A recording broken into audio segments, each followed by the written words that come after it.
One minute. Okay, देखें हमारे पास economics के दो साइड्स होते हैं, ठीक है जी। एक आपका होता है कंज्यूमर, यहाँ पे आपका कंज्यूमर होता है, और यहाँ पे आपका सेलर होता है या फर्म होती है। एक होता है कंज्यूमर, दूसरी होती है फर्म। कंज्यूमर साइड कंज्यूमर की साइड से जब चीज़ों को देखा जाता है तो उसको डिमांड थ्योरी कहा जाता है, वो डिमांड एनालिसिस पे आती है, क्योंकि डिमांड डिमांड किसकी तरफ से होती है?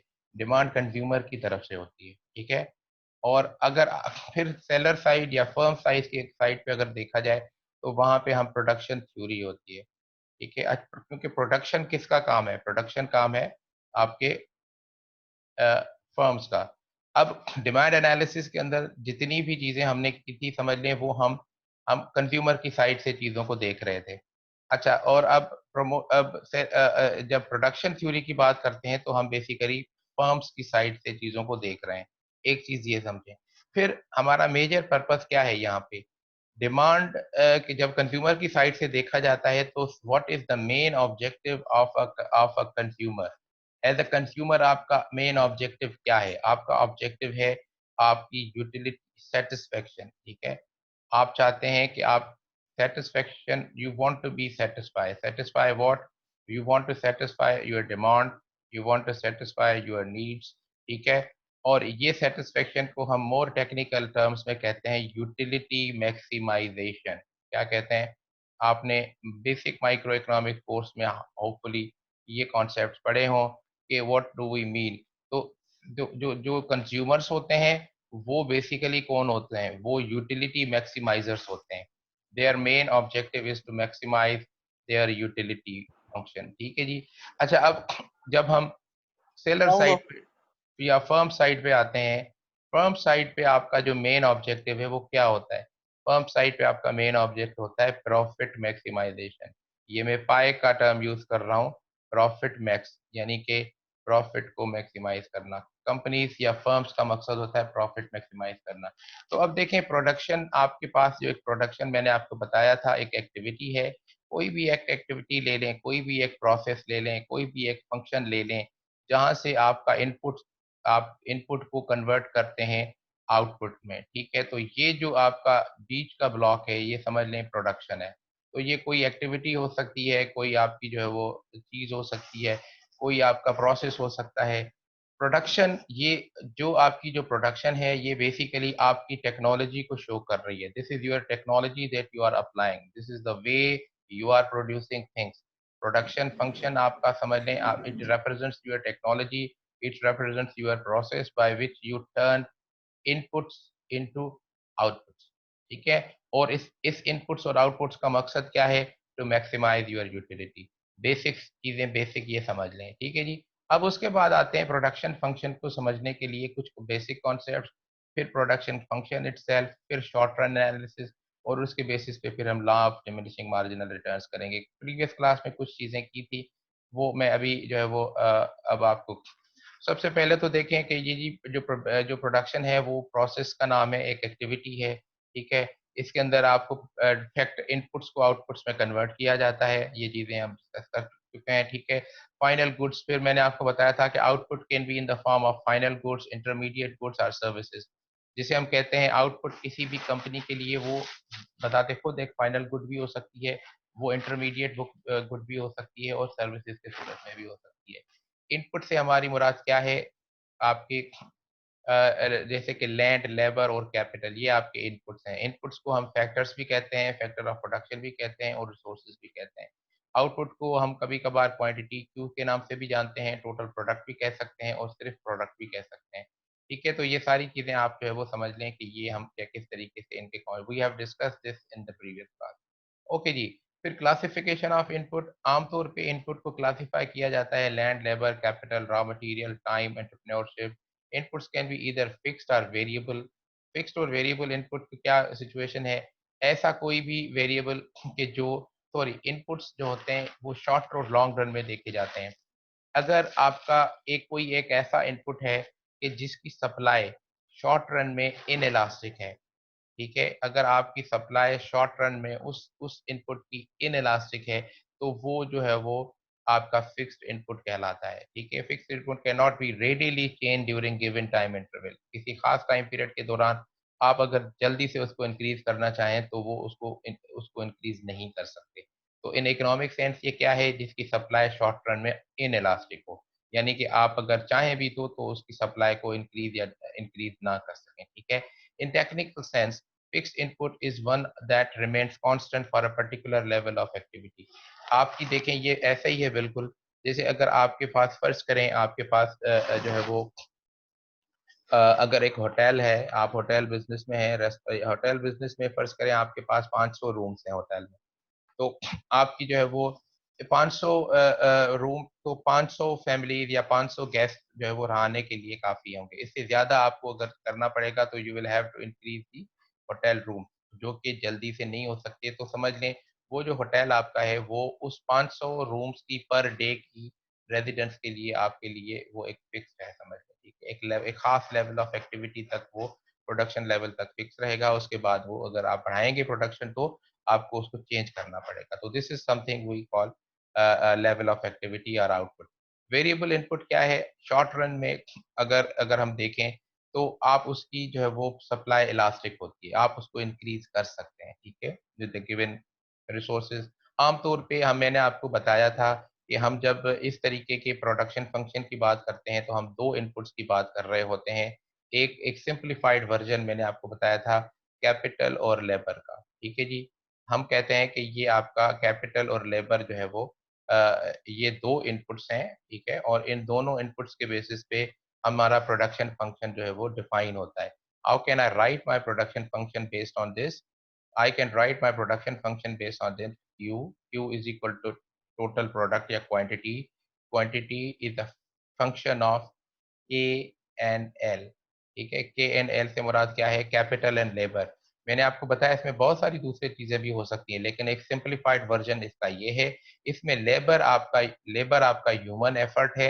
लेबर के अलावा जितनी भी चीजें हैं, फैक्ट्री हो गई आपकी, आपकी आपके जो है वो रॉ मटेरियल हो गया, आपके जितने भी फिक्स्ड और आपके जो है वो आपकी गाड़ियां हो गई, ये सारी कैपिटल के जिम्मे में आ जाएंगी। लेबर आपका लेबर होगा जो ह्यूमन एफर्ट्स होगी। अच्छा, शॉर्ट रन में हम क्या करते हैं, लॉन्ग रन में कैपिटल और लेबर को दोनों को वेरिएबल समझा जाता है।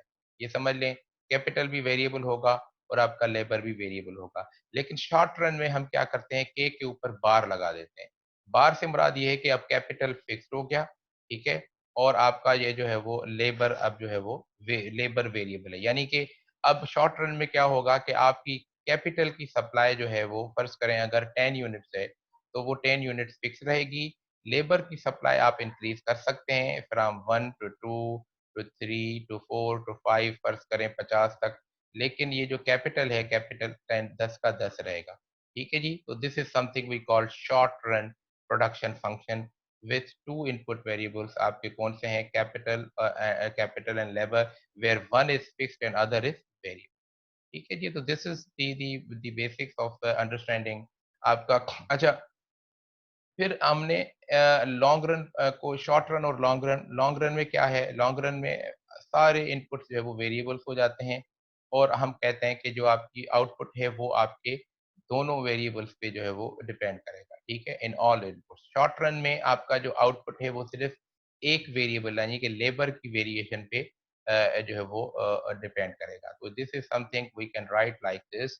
हम इसको इस तरीके से लिख सकते हैं, जो शॉर्ट रन फंक्शन है, शॉर्ट रन फंक्शन में क्योंकि हमारे पास this is Q, Q is equal to K L, ठीक है जी। अब देखें इसमें क्योंकि के आपका फिक्स्ड है तो इसका मतलब है के को आप कुछ नहीं कर सकते।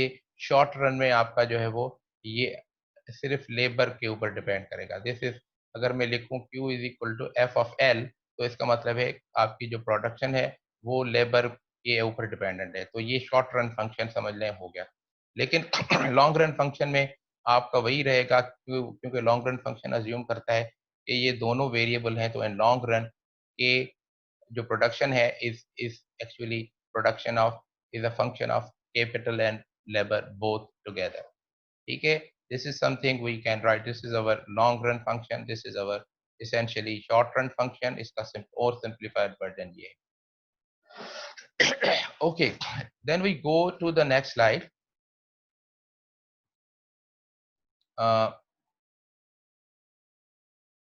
अच्छा, मेरी अब क्लास 6 मिनट के बाद 7 मिनट के बाद खत्म हो जाएगी, तो मैं फिर से कनेक्ट करूंगा, ठीक है जी। अच्छा, प्रोडक्शन के लिए मैंने ये आपको production function is quantitative relationship between inputs and outputs, ये समझ लें, ये क्वांटिटेटिव रिलेशनशिप है जिसको किसी ग्राफ के साथ शो किया जा सकता है, किसी इक्वेशन के साथ शो किया जा सकता है, किसी टेबल या शेड्यूल के साथ शो किया जा सकता है। ये एक्चुअली क्या है? It is simply the firms technology. ये आपकी कंपनी की टेक्नोलॉजी को शो करती है, ठीक है। जिस तरीके से आप चीजों को प्रोड्यूस करते हैं वो आपकी टेक्नोलॉजी है, ठीक है जी। Production function also represents maximum amount of output produce at a given level of sets और इनपुट्स यूजिंग। तो प्रोडक्शन फंक्शन जो फर्ज करें, ये आपको हम अज्यूम करते हैं कि अगर जब आप प्रोडक्शन फंक्शन के बारे में पढ़ते हैं, तो प्रोडक्शन फंक्शन में फर्ज करें अगर आप 5 यूनिट अप्लाई करके 10 आउटपुट लेते हैं, तो ये मैक्सिमम की बात हो रही है। हम मकसद ये कर रहे हैं कि हम ये कह रहे हैं कि अगर आप मैक्सिमम काम करें तो मैक्सिमम आप ये कर सकते हैं। तो this is the best possible output that you can generate, the maximum output that you are generating, ठीक है जी। तो इसमें ये नहीं होगा कि कर तो 10 सकते हैं लेकिन फर्ज करें लिखें आपने 8, नहीं। आप जितने कर सकते हैं वो मैक्सिमाइज कर की बात हो रही है। अगर किसी वजह से आपके मैक्सिमम नहीं हो रहा तो वो फिर आपकी अपनी टेक्निकल प्रॉब्लम्स हैं, वो इस प्रोडक्शन फंक्शन का प्रॉब्लम नहीं है। प्रोडक्शन फंक्शन में हमेशा चीजें मैक्सिमम लेवल पे देखी जाएंगी कि आपके मिनिमम इनपुट पे आप कितना मैक्सिमम जो है वो आउटपुट ले सकते हैं। अच्छा जी, प्रोडक्शन फंक्शन आल्सो रिप्रेजेंट, ये चीज हो गई। Economic analysis of cost begins with, अच्छा ये बहुत इंपॉर्टेंट है।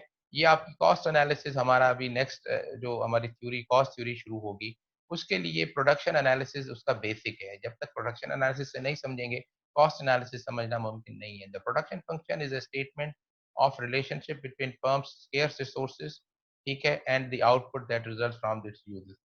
अच्छा, फिर टेक्निकल एफिशिएंसी और इकोनॉमिक एफिशिएंसी की थोड़ी समझ लें कि इसके इकोनॉमिक एफिशिएंसी क्या है। Economic efficiency of a production is process refers to producing a given output at a lowest possible cost. देखें, जब हम इकोनॉमिक एफिशिएंसी की बात करते हैं ना, तो हम बात करते हैं बेसिकली कि आपकी जो है वो कितनी आपकी जो है वो कॉस्ट आपकी कितनी है। फर्ज करें 3 कंपनीज है, मैंने आपको बताया, कंपनी ए, बी और सी, ठीक है जी। कंपनी ए बी सी क्या करती है कि 5 यूनिट इनपुट के करके 10 यूनिट बना रही है, ठीक है। कंपनी बी जो है वो फर्ज करें 6 यूनिट पे बना रही है 10 यूनिट, और कंपनी सी जो है वो फर्ज करें 4 यूनिट पे बना रही है 10 यूनिट। अब ये यूनिट कौन से हैं? फर्ज करें ये यूनिट आपके लेबर और कैपिटल का कोई मिक्सचर है। अब देखें, अगर तो हम यूनिट वाइज देखें तो कंपनी ए कम से कम यूनिट में, कंपनी सी कम से कम यूनिट में, फर्ज करें 4 जो है वो यूनिट में 10 यूनिट बना रही है। तो ये आपकी टेक्निकल एफिशिएंसी, हम इसे टेक्निकल एफिशिएंसी कहते हैं कि आप कम से कम यूनिट में ज्यादा से ज्यादा, टेक्निकल एफिशिएंसी तो है इसमें। लेकिन आपकी जो इकोनॉमिक एफिशिएंसी है वो इससे पता नहीं चलेगा। इससे इसलिए पता नहीं चलेगा क्योंकि हमें पता नहीं है कि आपकी कंपनी कौन से यूनिट्स कर रही है और उसकी कॉस्ट कितनी है। अब हमें उसको कॉस्ट को नजरअंदाज करना पड़ेगा। फर्ज करें जो जो ए कंपनी कर रही है वो 5 यूनिट में कर रही है, तो इसकी पर यूनिट 5 यूनिट कॉस्ट इसकी फर्ज करें 10 रुपए है। तो ये इसका मतलब है ये कंपनी 50 रुपए पे ये चीज कर रही है 10 यूनिट। फर्ज करें इस 6 वाली जो है वो उसकी पर यूनिट कॉस्ट फर्ज करें 4 रुपए है, ठीक है। तो इसकी कॉस्ट कितनी हो जाएगी? 24 रुपए हो जाएगी। ये 24 रुपए पे 10 यूनिट कर रही है, हालांकि ये 6 यूनिट अप्लाई कर रही है। अच्छा जी, चार, इसकी कॉम्बिनेशन ऐसी है कि ये फर्ज करें 12 रुपए इसका 1 यूनिट का पड़ता है, क्योंकि ये कम यूनिट है, एफिशिएंट ज्यादा है। 4 यूनिट पे 10 आ रहा है, लेकिन ये महंगा भी फिर ज्यादा है। तो ये 12 रुपीज के साथ 10 कर रही है, तो इसकी कॉस्ट फिर कितनी हो जाएगी? 60।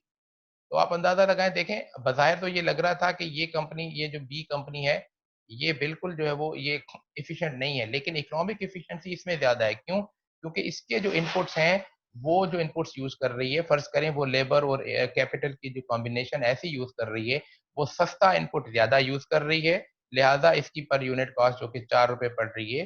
तो this is something like that. तो आप जब तक हम इनपुट की कॉम्बिनेशन का हम ऐसा जो है वो नई सेंस निकालेंगे जहां पे आपकी कॉस्ट मिनिमाइज हो, तो उस सूरत में फिर इकोनॉमिक एफिशिएंसी को तब तक डिटरमिन नहीं किया जा सकता।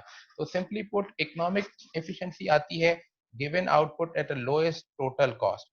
आपका जो भी आउटपुट हो, आप लोएस्ट पॉसिबल कॉस्ट पे अगर आप लेके आ रहे हैं तो वो आपकी इकोनॉमिक एफिशिएंसी है, ठीक है। No matter number of units आपके इनपुट कितने हैं, लेकिन यहाँ पे maximum output of a product at a given combination of input, आप कितने पे कितना मैक्सिमम कर सकते हैं।